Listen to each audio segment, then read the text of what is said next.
Hey friends, Alex Fisher here, back here at the Wildfire Golf Club, and today I want to talk to you about how to hit a knockdown shot. It's a shot that's not really called upon much here in the valley, but with the Ryder Cup coming up here in the next 10 to 14 days, it's a shot that both teams are going to be certainly using over here in Scotland.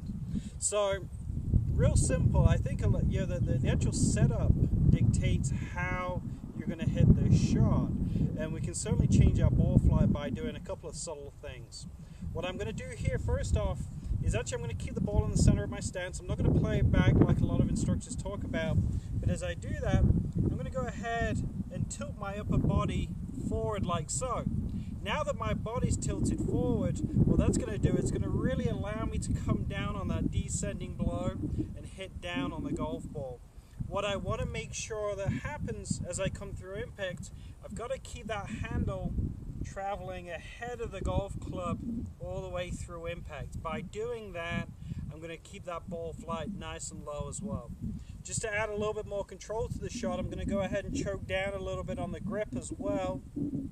And as I hit this shot, my finish is going to be a little bit more abbreviated. I'm going to hold it off here instead of allowing that club head to release and finish nice and high like that. So it's just a little bit of a different finish position as well. So, set up. Let's go ahead and make sure my ball's towards the center of my stance here. Get my upper body and my sternum in front of the ball. Choke down on the grip. Take one more look at the target and let it go.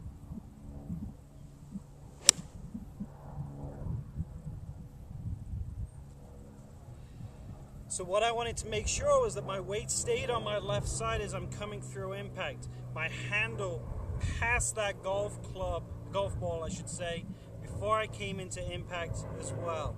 If I did those things, then my ball flight is going to tend to fly a lot lower. I actually took an extra club here as well and didn't swing quite as hard as I would do with necessarily, let's say, a full swing there. I think it's a really handy shot to have in the bag, even if you're not hitting into the wind. If you're stuck between clubs, take that extra club, go ahead and grip down on the handle just a little bit, make that 3/4 swing, make sure the handle passes the ball before that club head does. If you do those things and you're not forced to carry it over a large object in front of you, and the ball flight, even if it goes a little bit low, isn't going to be too much of a trouble for you, I think that's a real efficient way of kind of being stuck between clubs as well.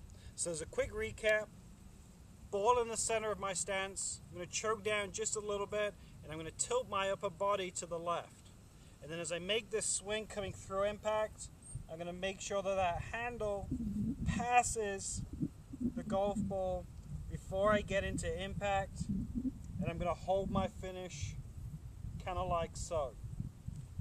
If I stick to those simple principles, then my ball flight's going to go a lot lower and I can definitely keep it under the wind.